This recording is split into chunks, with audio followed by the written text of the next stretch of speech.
Here we are again for another episode of All 32. Mike Giardi, Will Parkinson alongside. Will, all kinds of weather down south. I wonder how that'll impact some of the schedule, but we're going to be at least dry for a little while in the northern region. And, of course, the Patriots are out to the West Coast as well. So there'll be plenty of football and maybe some weather that impacts it.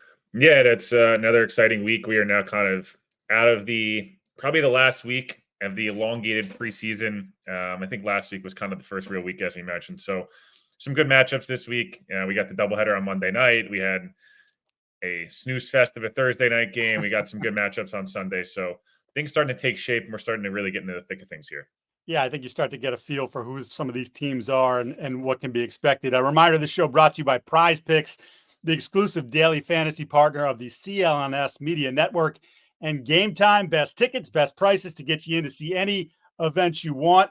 You mentioned that Thursday night game. Let's start there. Cowboys survive the Giants.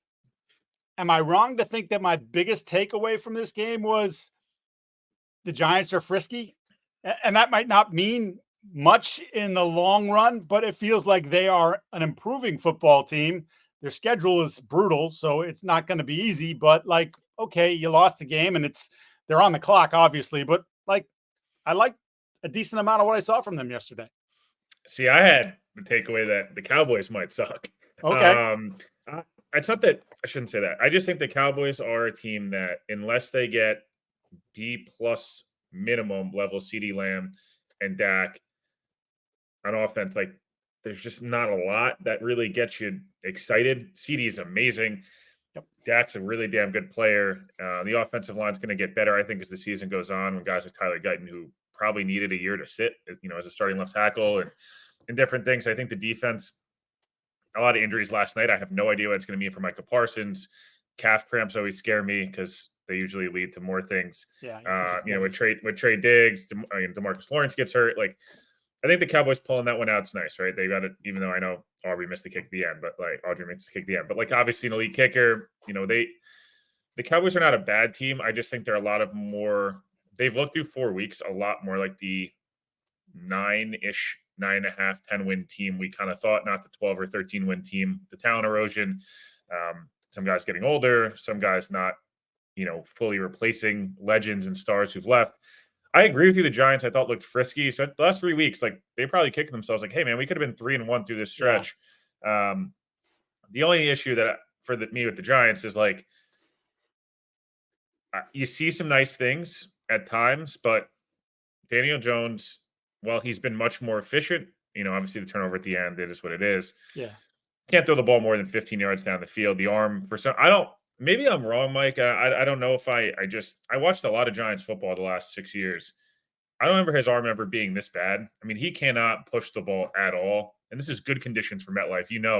The Meadowlands has got some windy. That's why, Eli had such a big arm. And even you go back to the Sanchez and Vinny, those guys have had success there because of, you got to have a freaking cannon, man, when it starts to get windy. Him and Deonte Banks last night, 2 of the first-round picks over the last 5 or 6 years at premium spots, corner and quarterback. Deonte Banks was getting, he's a guy who talks a lot. He holds quite a bit. Mm-hmm.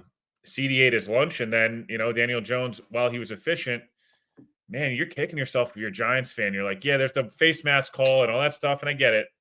But the ball to Slayton should have been caught, but there's the one before that. There's the slot fade that he just, throws the guy out of it. It's like, damn, man, like, I just don't remember him being – I always feel like he was more of a big play guy than an efficiency guy, and now it feels like he is totally the opposite. He's like post-2 rotator cuff Chad Pennington, not like Vinny Testaverde. I don't know, from a Jets reference perspective.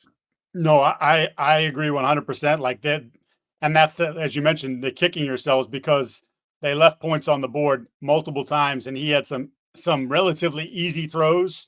The slot fade, like you've got to hit that, and he didn't. And even the Neighbors won that was the first drive of the game. Dude, that should be on right away. Like that should be on a line. Neighbors makes one guy miss. It's a house call. Instead, it's like the ball was in the air for like 6 hours, and it's like, what? Come on, man! Like drive the ball. Yeah, it's interesting. I'd love to hear a better explanation for what they think is going on there, because to your point, I don't remember. Like he didn't come in with the biggest arm, but this wasn't Mac Jones' pop gun arm either. And now that's kind of what it feels like. So that's not where you want to be, especially in, as you mentioned, the conditions that they'll have later in the year. You have to be able to drive the ball in that weather. It was I always thought one of the great things about Brady, like not to compare Daniel Jones to Brady, but like in the elements, he could throw that deep out comeback and it would hit the ball. He would throw it on ropes and that ball cut through the weather. And you're just like, you're like a sinker. Yeah, you're not supposed to have the biggest arm, but boy, in those moments, you really show that you have that arm. So yeah, that's concerning. And look, they're in a hole, and there's going to be more and more attention about what's going on. There's one they coach scared last night a little bit. I felt a little bit, very conservative, which I think with that team you probably can't afford to be. The one other thing and it's making the rounds. We're recording this on Friday morning. It's making the rounds on Twitter. Brian Burns, who they gave up a couple picks for and a crap ton of money for, and I've always felt like he's a B+ player, not an A+ player. He's getting paid like an A+ player. Did not have a single pressure on Dak Prescott last night, and that when you consider the money and resources invested into that player, that can't happen. Yeah, and it did. And look, they lose a game by 5 points, and you think to yourself, well, if you're $100 million, $150 million, whatever it is, edge player that you traded for and help build this defense around, if he makes one play in the pass game, maybe that's the one play that swings the game in your favor, and he didn't. And they're going to have to figure out a way to get more out of him. Yeah, it's funny. When Kayvon Thibodeau came out, I vividly remember being on a podcast, about the draft, and I was like, kind of feel like he's Brian Burns. And like Kayvon Thibodeau, meaning like kind of goes missing at times. Other times you're like, wow, he can wow you.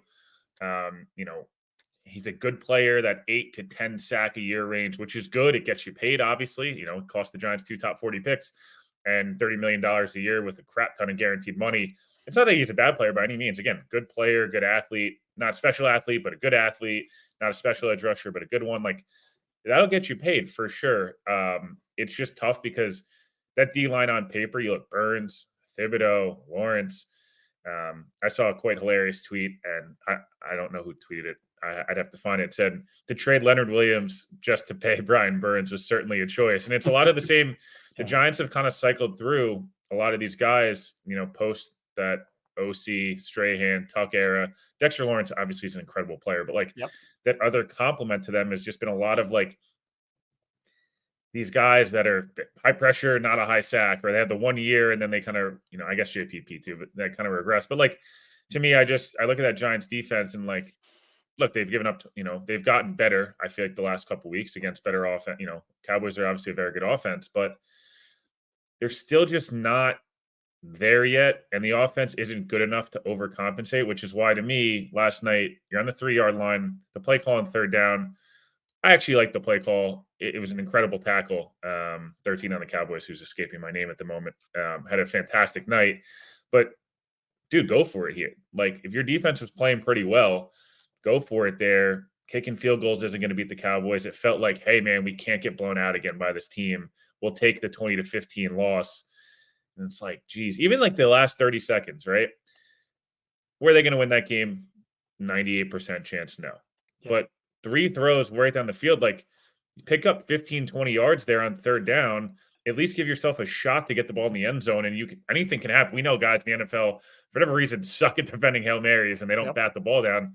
It was just like, you didn't even get the ball down there to the end zone anyway. It's so stupid. It was curious too, just because the way the Cowboys aligned. The Cowboys were basically like, you want 10, 12 yards underneath? Go ahead, take it. Like, go ahead, take it. You want something to the sideline where you can step out of bounds and you go ahead, take it. And they didn't. And like you said, the odds of them winning the game were slim to none. Yeah, but give yourself a shot. They didn't give themselves a shot. And like, as you mentioned, the interception was just hit, throw it up and hope for a miracle or hope for a pass interference. Didn't get either one of those. So the Giants fall to 1-3. And look, man, I think Daboll's on the clock. Like, whether it's fair or not. Yeah, Mike, I was going to ask you about this because obviously you know better. You've covered Daboll and you've covered Belichick and all the different things.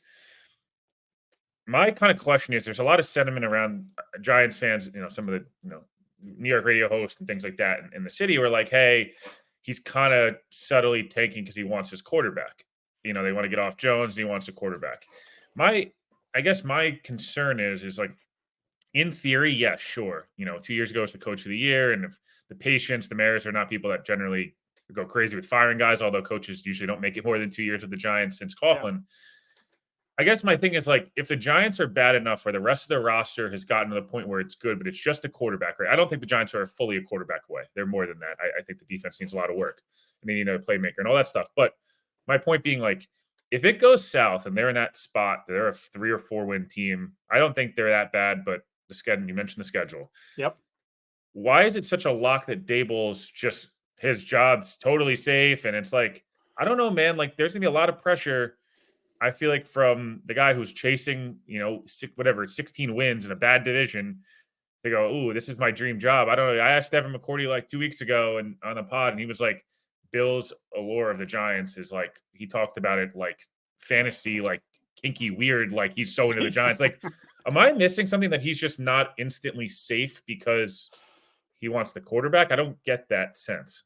Yeah, I mean, the only thing that would lead you to believe that would be true is if he's getting assurances from Mara, like, look, man, if you can't fix Daniel Jones, I'm putting that on Joe Shane and not on you. Like, what was the conversation there when they decided to re-up Daniel Jones? Was that more driven by Shane? Was that more driven by Daboll? And obviously they had a good year together, right? But if that was more like Shane saying, we can't let him out of the building, and Daboll saying, all right, we can make it work. We just made it work.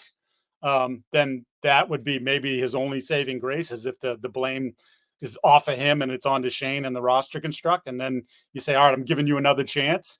And quite frankly, if we're being real about this, if I am in that position where I want to draft the quarterback, I'd much rather have Daboll do it than Belichick do it. Now, I'm not talking about their overall resumes because there's no comparison, but I'm just talking about the ability to identify offensive play caller, and create that situation where, look, he was instrumental to Josh becoming, like, Josh obviously has otherworld talent, but the work that he put in with Josh helped Josh become what he is now. And I don't know, if it was a different coach, if we'd be having the same conversation about him. Maybe he'd be more Anthony Richardson, where you get the highs and the extreme lows, as opposed to this guy now who's been a legit MVP candidate for 4 years now, right? And has carried that team on his back at various times. So Sam that would Darnold, be future Giant. Yeah, well, you never know. You never know, right? I mean, if he continues to play well, what's the deal with JJ? How do they feel about that? With basically him losing on the field development for this year. But yeah, it's an interesting one for sure. Let's move on to the Sunday slate, and we'll start with your Jets, who play the Broncos. Broncos coming off a surprising win over Tampa Bay in Tampa Bay. Quite unexpected, I would say. We get the Sean Payton versus Nathaniel Hackett part 2, if you will. You remember Payton just destroyed Hackett for his coaching job early in his Denver tenure. And then, of course, Aaron Rodgers had to say, keep my coach's name out your mouth. The Jets actually beat them later that year, 31-21, Payton. And there was some happiness for Hackett and how things went. But I got to say, this is a really rough matchup for Denver. And I just look at it from the perspective of the young quarterback in Bo Nix, who the numbers are pretty gross right now, and he's terrible versus pressure. And that's the big thing to me. According to Next Gen Stats, he's 14 of 35 with 3 interceptions when pressured this year, averaging just 2.4 yards per attempt. Of course, the Jets have 14 sacks. We saw what they just did to the Patriots. Well, actually, we've seen what they've done defensively for the last couple of weeks, getting after the quarterback. That feels like more of who they are than what we saw, obviously, against Tennessee. And I just feel like this is a really rough spot. And this is one of those ones where if the Jets are who we think they are, especially if they are who we think they are defensively, because they haven't quite got to that level yet, then this is one of those games where you just say, okay, boys, they're not scoring more than 10 points, and we're going to kick the crap out of that quarterback and make you wonder if maybe they should put in the backup. Yeah, this is going to be a big time, like just making sure you don't allow Bo Nix to kind of make plays with his legs and different things like that. He's had a little bit of success doing that. A little Zach Wilson-ish, but like a mature Zach Wilson with some of that. Stat came across this morning. Rich Cimini of ESPN, mentioned this. Rodgers coming off a 9-day layoff, playing at home. 13-0, 32 touchdowns, 8 picks, 295 yards a game. It's the best mark since 1950. It's Rodgers when he has these type of breaks. Usually he feels like this is going to be like one of those games where Alex Singleton now out for the year. Can't believe he played through a torn ACL. He's toughest nails player. Surtain, Garrett Wilson, part 3 will be a really fun matchup. Probably the two best corners. I think definitely the two best corners in the NFL, kind of both playing in this game. Denver's spunky on defense. They play a ton of man. Vance Joseph blitzes more than anybody in the NFL through 3 games. I don't really think that's a smart thing to do against Aaron Rodgers, especially at this point in his career where he knows everything. They'll get the ball out to their backs and say Brees and Brandon Allen one-on-one versus anybody they're going to take. I expect this to be a big Tyler Conklin game. He had 5 for 93 last week. Rodgers, when he moves around and when teams blitz him, Conklin seems to be a guy that he favors. The Jets defense, 41% pressure rate, which is the best mark in the league. You mentioned Bo Nix. His numbers, the Broncos back-to-back weeks on the East Coast. Look, they came off a desperation. We need to get our season kickstarted. Rodgers is extremely spiteful, extremely vengeful. If this game gets anywhere near, it's 17-3 in the third quarter, Rodgers is going to go for as many yards and touchdowns as he can because Hackett's his guy. And I know the joke's at Hackett, and I get it. I'm not saying he's a good offense coordinator, although he's had a couple good weeks here in a row. But that's Rodgers' guy, and Tom's got his guys, and when people would crap on Bill O'Brien, Tom's gonna be he's gonna go for it, make sure that I don't care what you have to say about him. So, do I think this game could be closer than people maybe think if the Jets come out a little slow? Robert Saleh, traditionally his teams out of the bye are quite bad.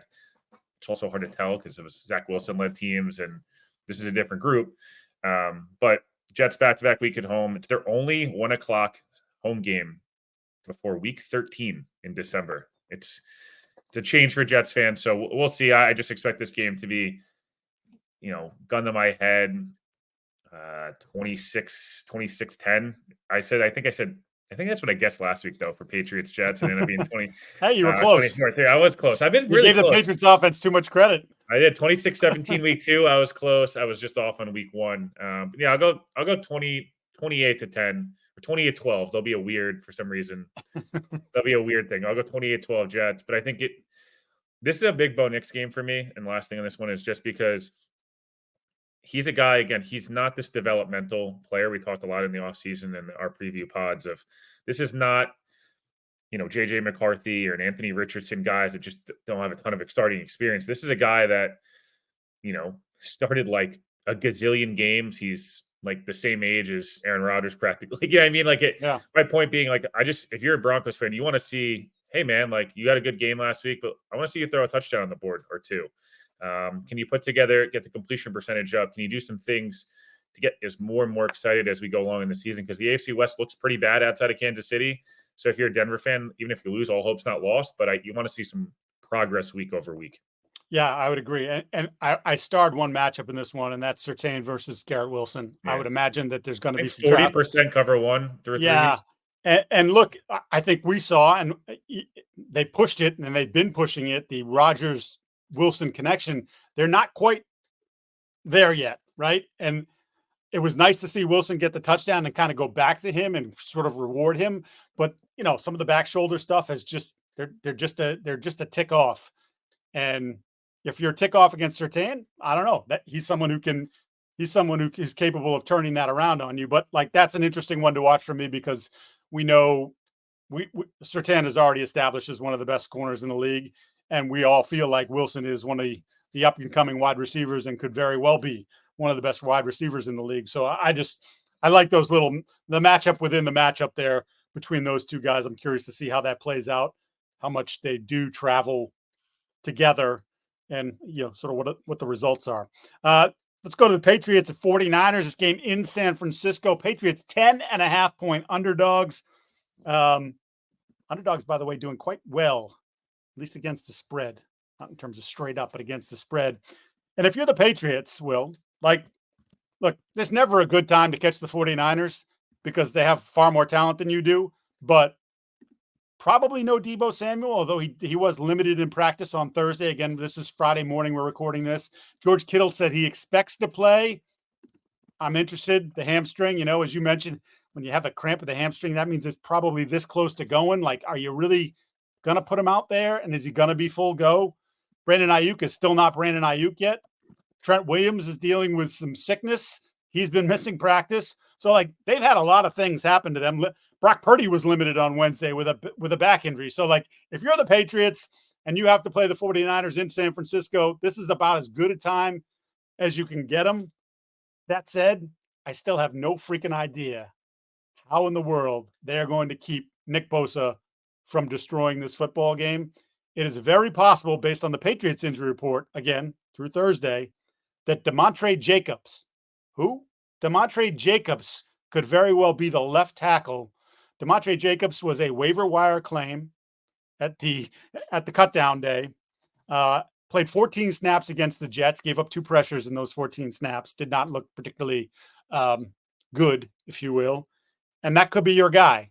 So obviously, Alex Van Pelt, who mentioned it, we can't let him ruin the game. He is a game wrecker. But they're going to have to come up with a whole bunch of different ways to combat Nick Bosa, who, quite frankly, not playing great. Pretty much the entire San Francisco defense not playing great, but that's against better teams than the team that they're playing, and a better offensive line than the one they're going to play on Sunday. Yeah, this is a tough one, and it's like not meant to be negative. I just think if you're a Patriots fan going into the year, even if this is a good Patriots team, you're probably thinking, yeah, this is a loss.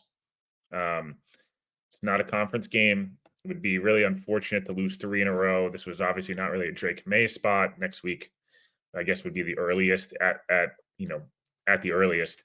The Niners are banged up. It's really hard for me to imagine they lose 3 in a row here. I think the Patriots could keep it close at times. I think you'll see, much better tackling, better team defense this week. Trying to limit yards after catch again. Guys like Debo and Kittle, who are yak monsters. Obviously, McCaffrey thing's extremely concerning. Anytime you go to Germany, where usually they have a cool treatment for you, and then you come back and it's worse than they expected. I wonder how much we'll see of him this year. It makes me think we're going to get to like week 12, week 13 before we see him. Brock Purdy's had moments where he's looked really good. I think Ayuk's going to get better and better. Maybe he has this is one of those games where it's like, what could have been, on either side of things. I just, this matchup to me is a bit, it stinks. It's like we're not getting a full strength, even though the Patriots team is obviously lacking in talent. We're not getting anywhere near a full Patriots team. There's no Drake May. And then the Niners side, we're getting like 20% of the Niners offense. Fred Warner had left, at points last week injured. Nick Bosa's had, gotten banged up already. Like Hargrave's out for the year now at the triceps, although that was one of the worst reps I've ever seen with the game on the line last week. Not shocking. That's why I can't believe they paid him $90 million. But yeah, this is one of those. If you told me this ends like 19-3, and like the Patriots just don't move the football and they play good defense and they give up chunks. I think it's going to look a lot of first and second down runs, a lot of play action and boots on both sides. I think the Niners get it done and probably cover the number, but I don't think you leave as a Patriots fan upset about this game unless they get totally steamrolled. I think this is, again, one of those, like we talked about this week 1. This has got to be a Gerard May. Okay, like you got kind of taken to school a little bit for a short week last week against a guy in Robert Saleh and Nate Hackett that probably wouldn't have hoped that was going to be the case. Kyle's as good as it gets. Can you cook up something to keep yourself in it late in the third, early fourth quarter? Because this team, Mike, I feel like you agree with this. Like, this is a really big learning year for them, right? And like, the more games they're competitive in the fourth quarter, the more you can learn what kind of team you have, build that kind of culture of learning to not lose and trying to go. I hope for the Patriots this week they can be competitive late in this game where it's not the game was over against the Jets and the second and third quarter started. Like you'd like to see this be, hey man, we went on the road, we were tough and competitive, and we lost 19-6 or 19-10, but like turn it into a rock fight and hope in the fourth quarter you still have a disgusting game. Yeah, you still have a chance. One thing I did find, if there's a path to victory, and it's we talked about it in the aftermath of the Jets game, how disgusted I was with the plan and getting away from running the football when that's what you did really well. 170 yards in week 1, 181 in week 2. You won that first one. You were within a whisker of winning the second one, of course, losing overtime to Seattle, and then to give 11 carries to Gibson and Stevenson. combined, some of that obviously was the game script, but you helped contribute to the negative game script by trying to throw the ball, which is not something that you've been very effective at. I talked to Ramondre and Gibson this week. I wrote about it for Boston Sports Journal. Ramondre was like, you don't want to say it was a mistake, but it was a mistake, right? Like we know who we are. We know what we need to do.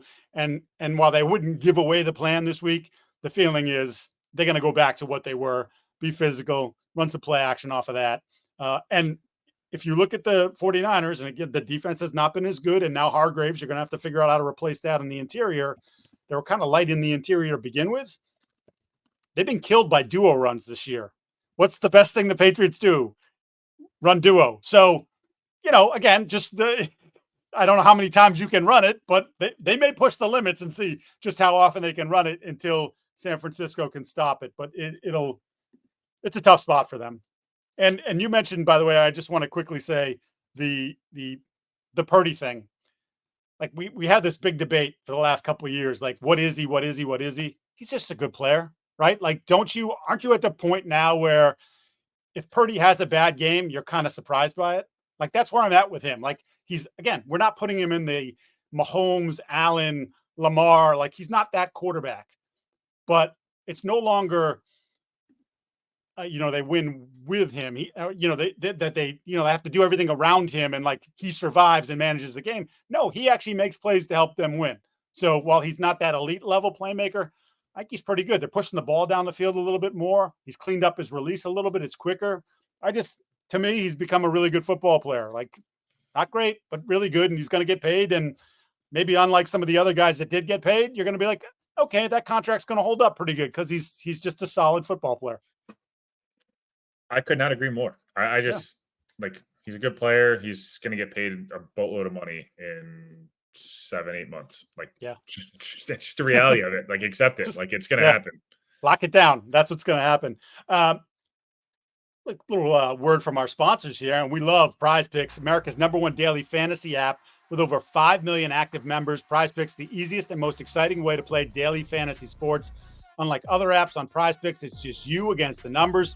All you do is pick more or less 2 to 6 player stat projections and watch the winnings roll in. For a reminder, this is the last week for this. Caleb Williams gets 1 passing yard. That gets you a win. So you already have, if you go with a 2-player situation, more or less, you've already got 1 because he's going to throw for 1 yard. In fact, he threw for 363 this past week. Download the Prize Picks app today. Use code CLNS and get $50 instantly when you play $5. That's code CLNS on Prize Picks to get $50 instantly when you play 5. You don't even need to win to receive the $50 bonus. It's guaranteed. Prize Picks, run your game. Will and I will have some picks at the tail end of this pod and hopefully bring you some winners. But let's go on now to the Green Bay Packers and Minnesota Vikings. Arguably, I kind of think this is the best game of the weekend. We'll see. I kind of thought the Saints-Eagles game might be the best game of the weekend last weekend. And it was that was a pretty ugly football game. Packers 2-1, Vikings 3-0. First question from me to you. Jordan Love, been limited in practice. He's missed the last 2 weeks. Do you play Jordan Love against the Vikings? I'm not playing Jordan Love until he's fully healthy. I know it's, this is their beginning of their window, and last year was maybe 2 years early, and this year is maybe even like a year early. They've coached up themselves really well. If they were 0-3 in this game, maybe it's a different discussion. Right. Look, they've surprised everybody the last couple of weeks. Malik Willis has looked like prime Michael Vick. Wasn't sure we were going to be seeing that. Maybe did not have that on the bingo card. Maybe he should have gone 2 overall. Like people were saying at the Senior Bowl a couple years ago. Look, the video I saw of him last week, and again, it's 7 days later, he looked like a guy who's 6 weeks away from playing, let alone, 6 hours away from playing. Yep. Again, it's a divisional game. I get it. I think a lot of people are expecting Sam Darnold at some point to turn back into a pumpkin. I think he's going to kind of regress, but not regress to like a pumpkin. I just think he's going to turn back into like a good mid-level starter, again, Baker-ish last year. You'd love to have this game. Can you find a way to, the Vikings with a little bit of a look ahead, knowing they got to go to London and, it's a divisional game. Hey, it's just Malik Willis. Yeah, Malik Willis is going to be extremely confused by Brian Flores stuff, and all that's extremely accurate. I get it. But you're at home. Can you figure out a way to run the ball as well as you have? The defense has been playing much better, since week one. Again, it's against Richardson and Levis, so take it for what it is. But to me, to push Jordan Love knowing if it gets worse and he's out for the year, the Super Bowl hopes are gone. Can you survive 2 more weeks and get him fully healthy, or at least as close as you can, and then let him go on a little bit of a run here? That's just the way I would be thinking about it, and hoping, hey, man, divisional game, they're always tight anyways.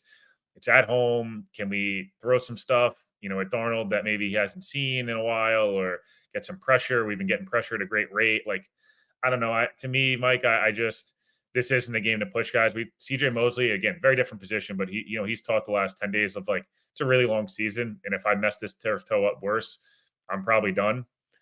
For Love, it's like, yeah, it might just be a sprained MCL and the whole thing, but like, that means the knee's weaker, which means the rest of your body's weaker. And I don't know, Jordan Love not being able to move limits who he is as a player. And you've been riding high. You've gotten 2 upset wins. If you drop to 2-2, it is what it is.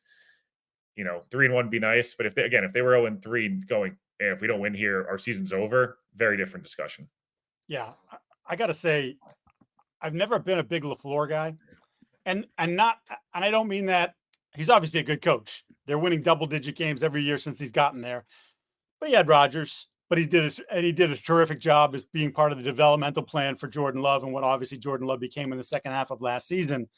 But what he's done with Willis, and he didn't want to take the credit for it this week, but Brian Flores went out of his way to just like laud the work that LaFleur has done with Willis. I mean, you're talking about a player, and granted, he was a rookie and he was raw, but he got 3 starts in Tennessee, and his quarterback rating was 39.6. And I think that 36 is basically if you throw the ball out of bounds, that's what you get for a rating. So like he was barely above that. He looked like someone who just couldn't figure it out. Mike Vrabel benched him in a preseason game because he was having such a hard time handling everything around him. And it was just like, you got to get out of the game. I know it's preseason. I know we're supposed to live with this, but like, this is embarrassing.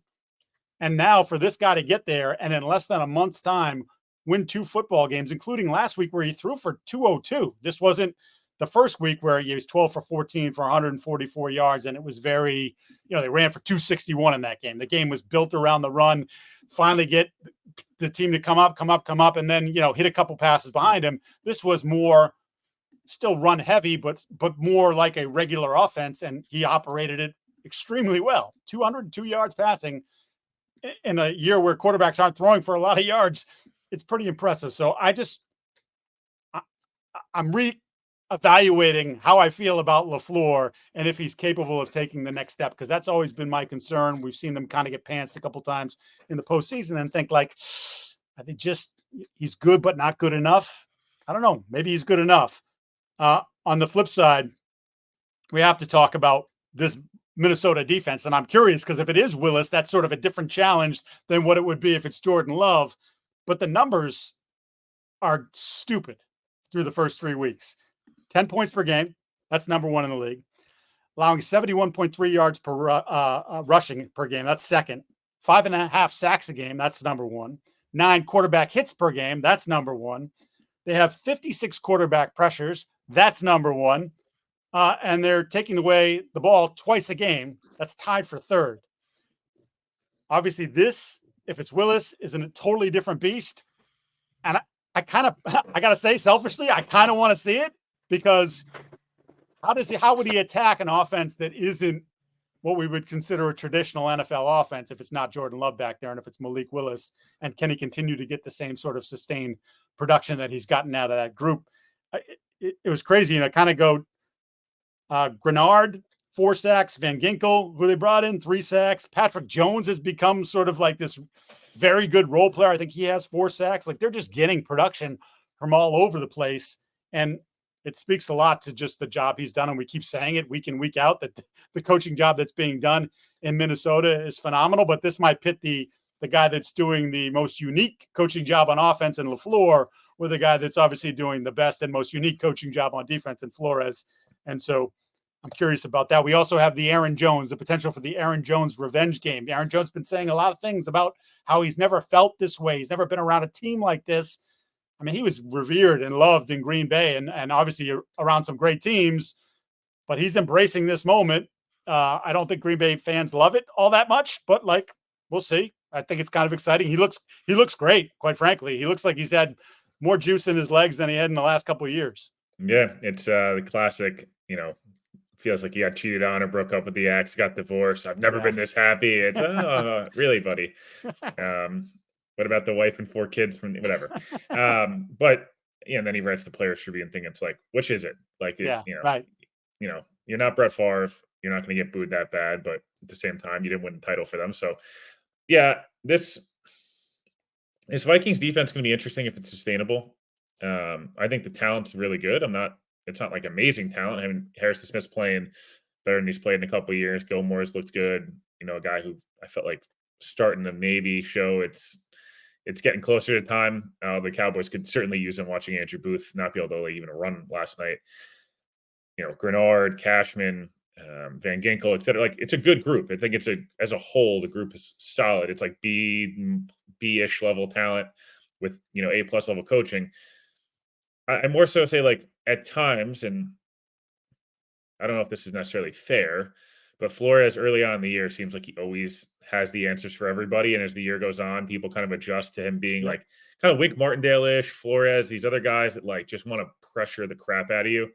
Usually as the year goes on, this used to happen to Rex Ryan, like teams adjust and just start spamming you with screens and draws and, getting the ball out quick and you get gashed. So I don't know if it's this week. I don't know if it's next week against the Jets. I don't know if it doesn't happen at all this year, but I'm just something to monitor. If as good a job as they're doing, other coaches adjust to you also. And LaFleur is one of the better offensive minds, obviously, in the league. Is it going to be this week? Again, is it next week? I don't know what it is, but it feels like there's a little bit of a regression that's going to happen just naturally. And it does happen. They're going on the road now. Yeah, I'm just interested to see. It's not hating on it at all. I think he's done an amazing job. There's definitely been a trend with these coordinators that are hyper aggressive early in the year. Usually works. Offenses aren't prepared, and when get a good offense to come in there, can they have the right keys to the test? Again, not sure it's this week. I'd probably pick Minnesota, gun to my head, in a close one, but Green Bay could come out and LaFleur could do an awesome job and run the ball 68 times and Right. they win 17-3, and you're like, oh, okay. Green Bay is who we thought they were, and Minnesota is who we thought they were. I'll just say I think that their personnel better fits what he wants to do this year than last year. So maybe that's the counter to when teams figure them out. They just have better personnel to do what they want to do or to advance it going forward. All right, let's go to a team that we've kind of avoided, and we avoid them no more. The 3-0 Pittsburgh Steelers visit the 1-2 Indianapolis Colts. Steelers, one of 5 undefeated teams with Buffalo, Kansas City, Minnesota, and Seattle. 5 of their next 6 opponents missed the playoffs last year. Just saying, something to look at as you continue to wonder if they can maintain this sort of ridiculous pace. They're not doing it with offense. They're averaging just 17 points per game. But I say that, Will, and we mentioned this at the end of the last pod, the Justin Fields factor. First 2 weeks, check down Charlie. They literally just don't make a mistake, don't get in the way, and will survive because our defense is so good. They did. Against the Chargers, he looked more like a real quarterback. Made plays in the pocket, pushed the ball a little bit further downfield, like so much of what he had done. I believe he's 85% of his he's completed 85% of his passes between 0 and 10 air yards. And that's how they basically built the plan. But they expanded that plan against the Chargers, made a couple big plays, stepped up in the pocket. Obviously can still run the ball very well. Has no turnover-worthy plays this season through 3 weeks, which is pretty remarkable. If he plays this way against the Colts team that can't stop the run, it's the Gus Bradley do what you do. So there's no real adjustments that you have to worry about. What you plan for is pretty much what you're going to see. And if the guy on the other side, Anthony Richardson, continues to just give the football away, feels like this should be a 7 to 10 point win for the Steelers, and then prove to 4-0, and Russell Wilson can pretty much get ready to either get released or just, hey, buddy, you're going to have to deal with being the backup because that job ain't yours anymore. Someone tweeted, I think it was Mike Renner, was like, he doesn't want to upset Sierra. That's why he hasn't said Russ is the backup. My only counter would be, as much as Richardson's been bad, there is the possibility he has one of those, like, he makes 3 splash play touchdowns and you're going, the Steelers can't score 21 points. Right. Like, that's the only counter. And again, I think both these teams feel a little bit worse or better than they actually are. I don't think the Colts are as bad as they've looked, although you were on it way more than I was. You were like, I don't buy this team at all. A.D. Mitchell's usage rate has gone way down, and I have no idea why, because he was actually being really effective. Yep. The Colts don't really do anything well right now, except for like once in a while take these big shots. Richardson cannot turn the ball over in this game. The problem with him, and I think this is something that we do a lot with young quarterbacks, is his highs are so high. I mean, I don't even know if there's another player in the league that can make some of the. Well, that first week was absurd. That 212 yards passing on 9 completions, but 3 passes over 50 yards. Like, yeah, people were losing their minds. But the problem is that if you take out, if you want him to be conservative, he's not going to, that's just not his game. But at the same time, you have to be good enough elsewhere to live with the mistakes. And right now they're not playing well enough on defense specifically. I mean, they got really lucky. They're not 0-3. So I would say the Steelers probably win this game, and like another kind of similar to that Atlanta game where it was just like a disgusting, like 18-15 win. And you're like, okay, I'm not saying the Steelers aren't good. Like I think they are who they are under Tomlin, and they're good, they're good enough. They're really good on defense, and they'll be good enough somewhat on offense. Fields has made some subtle improvements for sure, not hating on it at all. And he's had, the defense, and they're winning some games. I don't feel like anyone's really tested him yet, though, enough. And he'll get some tests coming up here. Yeah, this won't be the week for it. This won't be the week for it. So this is probably a week he uses his legs a lot more. And, again, against the run game. This is one of those, like, I don't know if the Steelers are more that 20. I think it was 2020, right? They started like 10-0, and then they lost like pretty much every game and lost by 100 in the playoffs. Like, that this feels a little fraudulent 3-0 based on schedule. And I don't know. I don't know that they win that game if Herbert's healthy and Alt and Slater and Bosa and everyone doesn't get hurt. But hey, it's a good quality win. Again, I think there'll be a team that's in the mix for the wild cards and things like that all the way through the season. Indy's got to figure it out here, though. I mean, this is Steichen's a guy who only in year 2, but Gus Bradley, like, buddy, you got to get something going here. And Richardson's got to show they're not going to give up on Richardson after 2 years, obviously. And I'm not saying to do that. And it's 3 games, but we're going to have to see a little more than what we've been seeing, to want to believe that this could work itself out. The pressure rate, the sack rate's down, but the turnovers are spiked, and it's kind of the opposite of what you'd want to see in a sense with Richardson. Like, I'd rather him hold the ball too long and try to make a play than like falling down while getting hit by 3 guys, throw the ball into the chest of the defensive tackle. Like, dude, what are we doing? 6 interceptions, and he is a 49.3% passer currently. I don't care who you are. I think Michael Vick, maybe his first year was like 54 or something like that. Josh was like, what, 58? 50. Josh was 52 his first year, but that was a wretched football team. Awful. So, yeah, it's just there's got to be improvement there. And look, he hasn't played a lot of football. I mean, what was it, 12 starts at Florida? And then last year, you got hurt, I think, in 2 of the 3 or 4 games that he played, right? Before being knocked out for the season. So it's like his resume is very thin.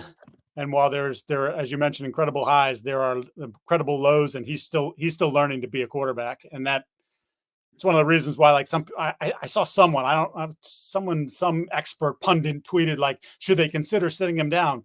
No, they shouldn't consider. What are you on, drugs? He's got to play. He just has to play, and you just have to live with it. Like, if he continues to be an error repeater 10 weeks from now, and you say, you know what, dude, you got to step back for a second and just watch from the sidelines and just catch your breath.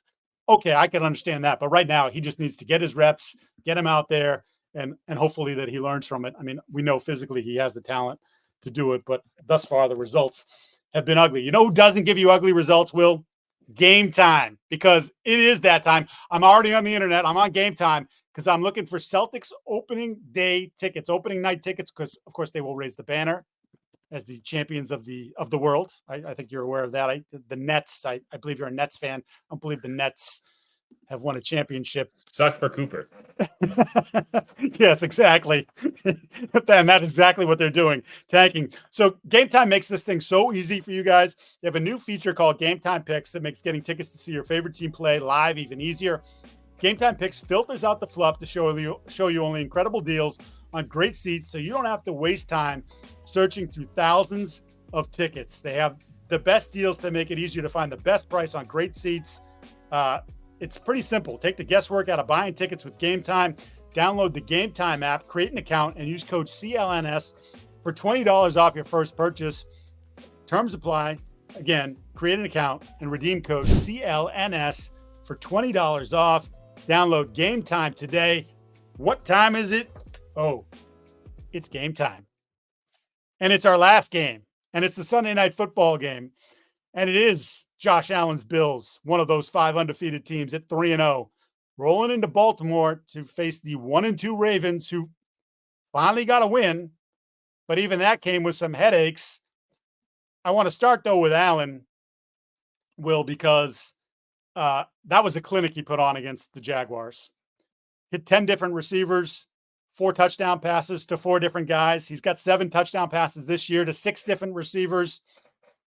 There's a lot of conversation after the game and this week about the Stephon Diggs effect and no longer having him there. And maybe when Allen talked in the postgame about how this is, everybody gets the heat, but everybody also knows, you might not get the ball. You might not get the ball all game, but in the fourth quarter, if you're open, you're going to be you might be the guy. So you just have to be ready. Whereas obviously, as you sort of read into that, Diggs was 150 targets per year, was salty when he didn't get his targets, and was traded in the offseason to Houston for a second-round pick when they decided they could no longer sort of massage that ego. Allen came out later in the week and said, guys, I love 14, Diggs' number. I love 14. We did great things together. I wish him well. Diggs has said sort of the same thing, time was up, but Josh and I spent a ton of time together, have a lot of love for that guy. But this offense is different. And I wondered at the time if what they had done at the position, aside from, Khalil Shakir has become a nice little player. And obviously they drafted Dalton Kincaid in the first round. They draft Coleman at the top of the second round this year. But he's a unique guy. He's not a big separator. He's going to have to win contested catches, those sorts of things. But to this point, the work that Joe Brady has done and the work that Allen has done sort of orchestrating this offense has made them incredibly dangerous. I think a lot of folks this year thought this was going to be a step back year for the Bills. And maybe it still is. We're only 3 weeks into the season. But they've gotten off to a much better start than I think anybody could have expected, and are hoping to carry that in against the Baltimore team that, look, let's face it, even at 1-2, even finally getting that win, they probably feel like we got to have this one too. We can't keep getting ourselves in that big hole in the division.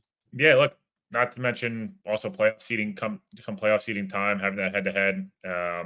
Baltimore wants to play these games at home, even though obviously last year, losing to Kansas City.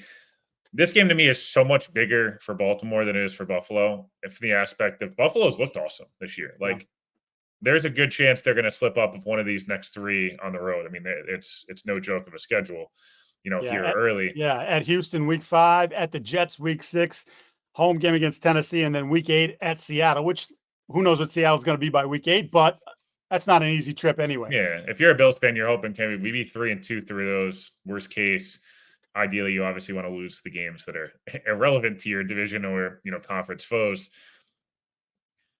Baltimore has just not, to me, established yet who they are this year. This version of the Ravens team, was it last week's where they had 15 pass attempts for Lamar, Derrick Henry, we're going to give Derrick Henry the workload of the 2018 Titans, right. Or is it more of week 1 where it's all Lamar, we'll give Derrick Henry carries when we can, a lot of Isaiah Likely, a lot of Zay Flowers. I just want to know who they are defensively. It's the best defense, certainly, that Buffalo's seen.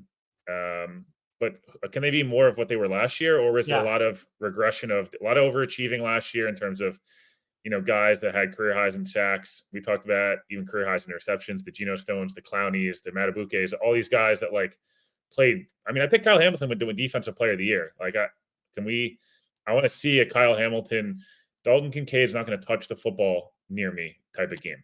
Right. And if he does, I'm going to punch it out. I'm going to Right. pick one, right? Josh has been the clear MVP favorite through 3 weeks. Hasn't turned the football over. Hasn't really put the ball in harm's way at all. Does that continue on the road? Does he get that sugar high, as Kyle Brand always says? And I think it's the most accurate description I've heard of a player is Josh just has these sugar high moments. Does it come this week? Does it come in Houston? Does it come against the Jets, where we've seen it happen a lot? I just want to see what they look like. If Buffalo wins this game, you're going, they're the team to beat in the AFC right now. And they've started off hot before. The only thing I will say as well is Buffalo's defense has looked good through 3 weeks. 2.5 weeks. The first half against Arizona was bad. Tough. Miami's offense obviously was in shambles, so credit to them. And last week, obviously, the Jags were basically they looked like the Jags of yesteryear. What is this Buffalo defense? Lamar should be able to move the football on this defense. I'm sorry, he should. Yep.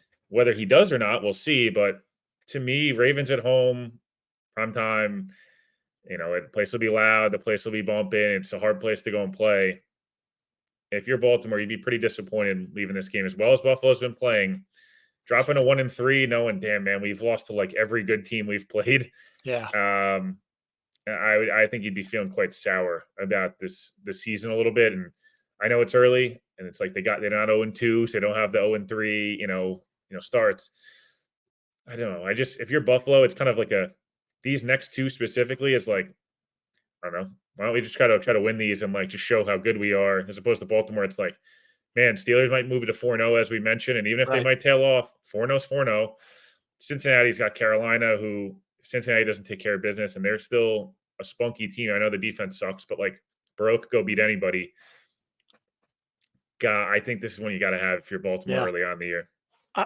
2 points that I will make about the Ravens. You talked about their defense obviously was awesome last year, and we figured there'd be some regression. Mike McDonald obviously not there, or now the defensive coordinator hasn't even been coaching very long, young guy. It's going to take a little while.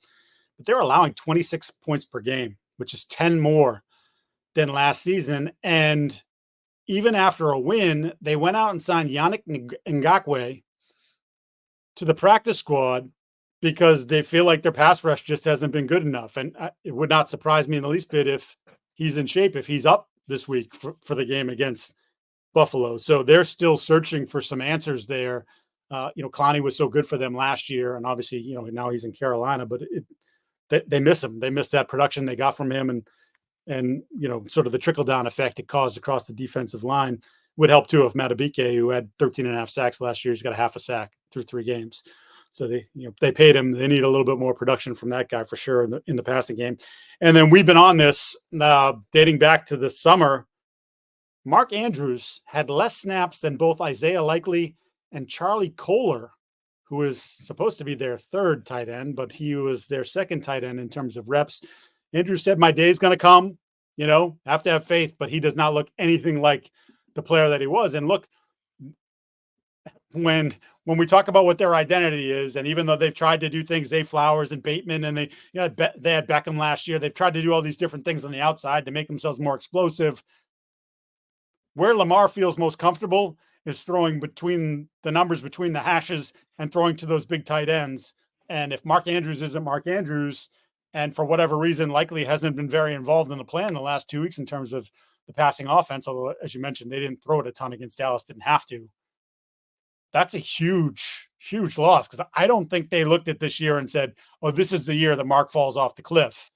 And if this is the year that Mark falls off the cliff after that really bad injury last year on the hip drop tackle, then they're short a playmaker. And he's been a I know a tight end, but he's been a terrific playmaker and the most trusted guy that Lamar's had to work with since he's been the quarterback there. So that certainly sort of impacts, again, some idiot, me, had them winning the Super Bowl. And that doesn't make me feel awfully good if Mark Andrews is not going to be Mark Andrews. But to your point, the most important thing here is this game is more important for the Ravens than it is for the Bills.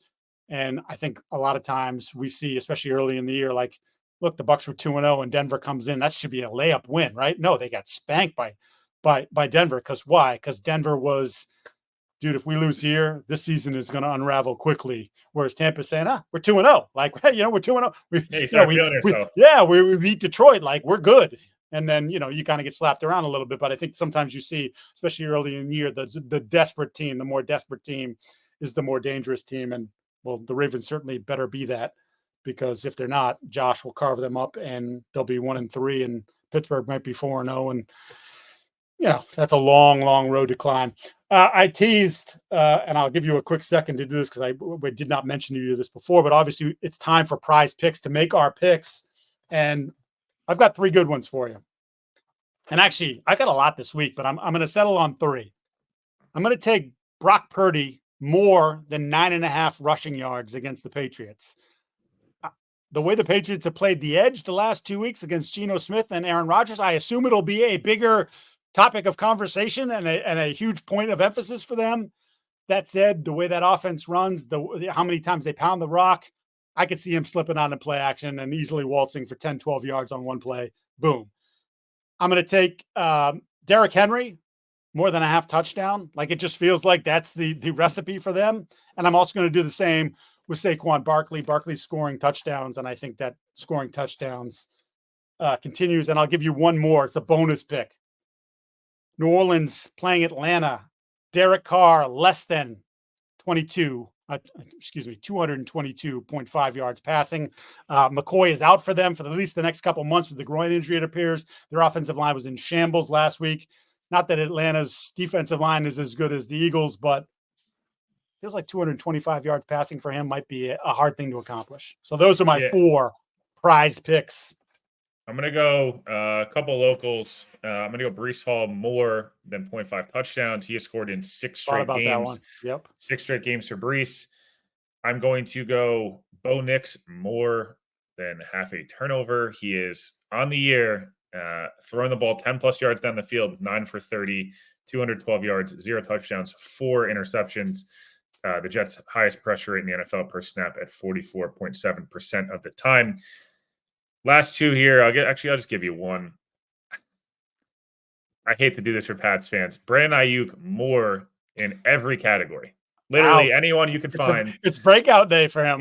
He's week 4, a lot of noise. It feels like Kyle is going to be insistent on making sure he's a focal point of the game plan and getting him right, because Kyle knows, like, this is for the foreseeable future until these guys come back. It's Ayuk and Jordan Mason. So Patriots last week, I don't know if they'll keep Gonzalez, on him. We'll see. If they don't do that, I can see Ayuk having a big day. Maybe not necessarily touchdowns wise, but target heavy, yards heavy. So Ayuk more, and whatever you like. Bo Nix more than half an interception, and Breece Hall more than half a touchdown. I debated this earlier this week about what will they do with Gonzalez, because he has been the guy who's traveled.